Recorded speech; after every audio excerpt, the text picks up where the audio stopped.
I don't know. I kind of have a weird balance for things for the true crime stuff. I used to be really into it, and then it kind of got out of it and kind of not really into it as much. Right.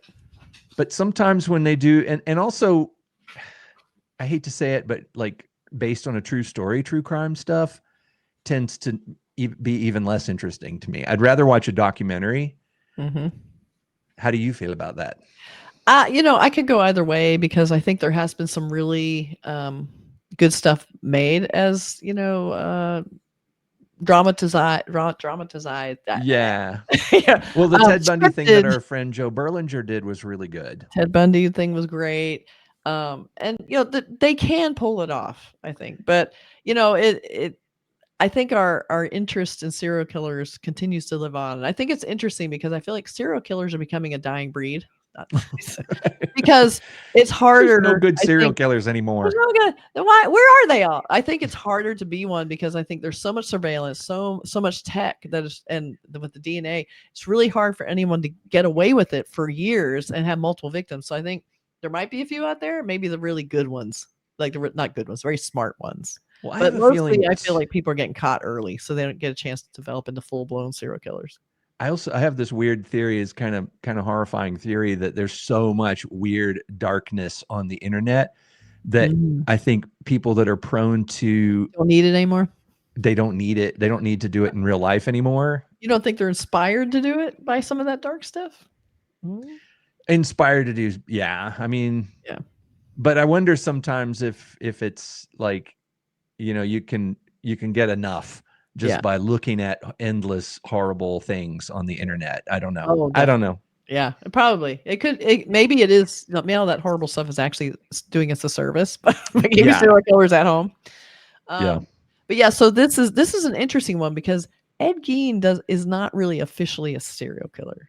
Like we're saying he's a serial. He only really killed one person. He's supposed to be a great or robber. two, yeah. But he was only convicted of one, right? And he was like insane to stand trial.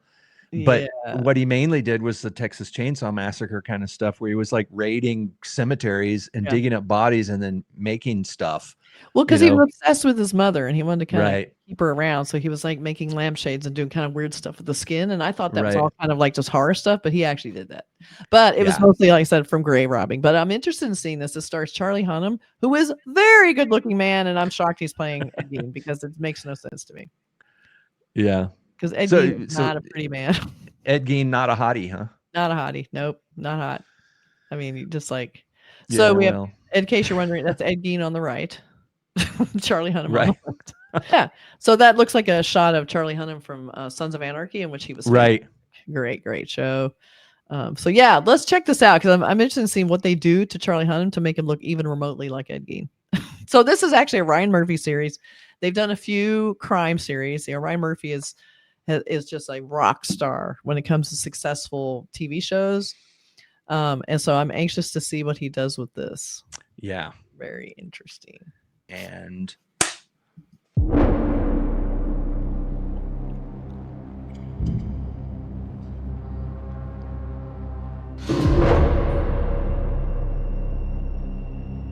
what shocks you most about him? How did he do it? Skin lamps. What was his childhood like? Master detective. Oh my God. I'd like to show you something worse.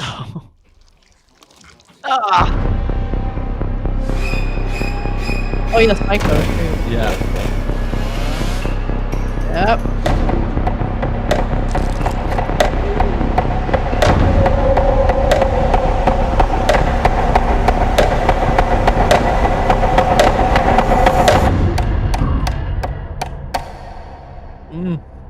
You're working too fast. I'm sorry, Mother. Just go slow and steady. Take your time, sweet boy. Oh my God.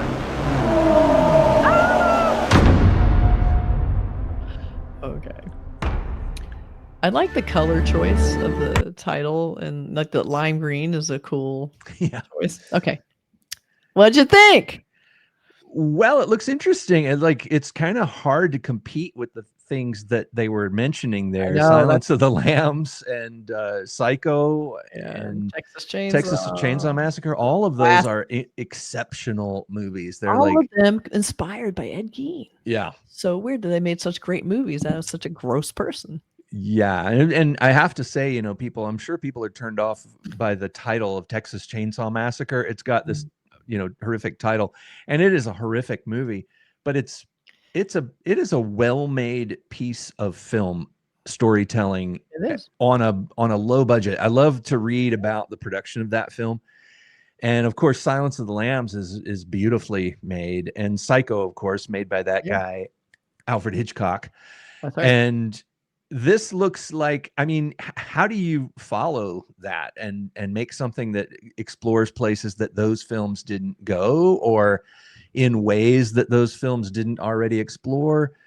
And well, those films weren't really about Ed Gein, though. So I think there was space to actually do the Ed Gein story, and I think that's right. This has an audience, and I also think it's more marketing than anything else, because you're right, begging comparison to those films, please. Right? But if they're doing it themselves, they're like, oh, well, I know. But what they're doing is they're drawing you in. For anyone who liked those films, you're going to like this. Yeah. Because now we're going to give you the true story behind the guy who inspired these movies. And you're like, I like those movies. I'd love to know more about the guy who inspired this movie. So that's very interesting. So we have Ryan Murphy doing what he did for Dahmer. I don't know, maybe you watched Dahmer, but it was the thing with Ryan Murphy. He's got the money, and he does these long series about these serial killers. So we have very handsomely produced series about him. The thing is, serial killers, they have a limited interest technically, because they're not very smart people usually. They're not very interesting. So the thing with Dahmer, likable. The problem with Dahmer was I feel like he just came off as a very dumb person. So I was like, okay, which he probably was. He wasn't the smartest guy, and the only reason he got away with it is because of the rampant racism of the police at the time. Yeah, because he had bodies in his apartment and stunk up all to hell, and they actually caught him with a guy once, and it's like, so that was just lazy. So the interesting thing about Ed Gein, I think, kind of, first of all, I like the time period.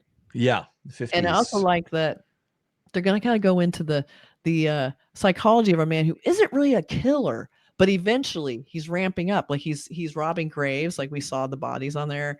He's making things out of women. He's like, drying them out, keeping body pieces everywhere. But very crafty. Yeah, he's crafty. Good thing YouTube and Etsy wasn't around back then. But he got greedy. It seemed like he wanted something fresher, so he decided he was going to kill someone. And he wasn't a killer, so he wasn't very smart about it. And he killed a woman everybody knew like where she was. So they caught him very quickly. Yeah. But the thing is, he had all these weird thoughts, and he was very open about talking about his whole philosophy. So, interesting.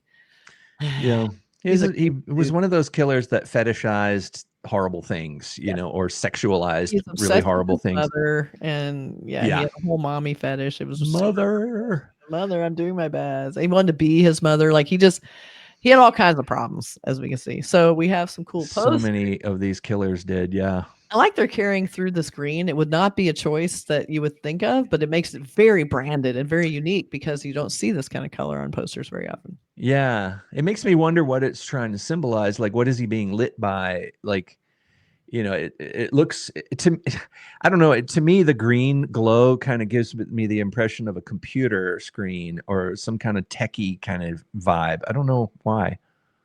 Interesting. I don't know. But I know that, FX usually does photo shoots for their concepts. So you're seeing an actual in-camera photo shoot. So it doesn't look like it's photoshopped as much. I do a lot of work on these pieces of art, but they're very thought out and well lit. And, they spend some time and money on this key art, which is really pretty cool. So then we had probably shot at the same time. We're going to show. Now, I don't think he ever actually used a chainsaw. But he did. Not sure, but I'm not sure he did. That's certainly the pose from Texas Chainsaw Massacre. Yeah, they're definitely having fun with that whole final shot. Before Texas Chainsaw, there was Ed. Right. Funny that they're kind of playing around with that. Yeah. And then we have a little like, because he's Oh, obsessed with his mother, we have like a cool shot, which is another really cool. And they're keeping really consistent with just flat backgrounds. They didn't do any environments. They're keeping very portraiture, like very yeah. gorgeous, elegant. I think it's a really nice campaign. I think it's really pretty, and I think people will be kind of shocked when they see what he really is about because it's not like that. It's really not like that. But it'll be interesting. I'm anxious to see it because I thought he did do a good job on Dahmer and the Menendez brothers. Yeah. He gives you a lot more detail, like more in depth. He spends his time with it. So if you wanted anybody to do your story, it would be Ed Gein Yeah. and Murphy. Yeah. I can't think of a better person to be doing Ed Gein. So there you go. Yeah. No, it looks interesting. I mean, it's got a good cast and all that, but my only worry would be, like we were saying before, that it's just maybe not going to live up to the things that they're comparing it to. You wonder if is it a sort of a mistake to say, we're in the same tradition as Silence of the Lambs and Psycho. I don't think it's a mistake. I think it's really savvy marketing because they're selling it as the inspiration to these films everyone loves, so everybody's going to want to see it. Yeah. Yeah. It's a series, not a movie, so maybe that'll give them some Okay, so leeway. Series, a little bit different than just a movie. But yeah, I don't know if a lot of people know that this character, actually, this person inspired those movies. So I think it's kind of fascinating.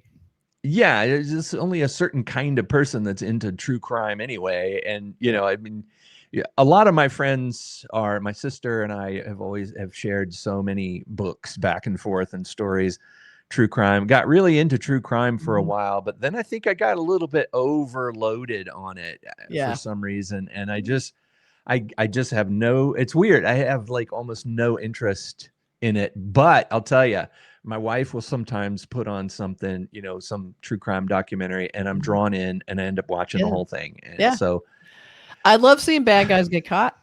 I like learning about, the psychology and the process so that, you can be informed on looking out for that, or I'm fascinated by the whole psychology of it.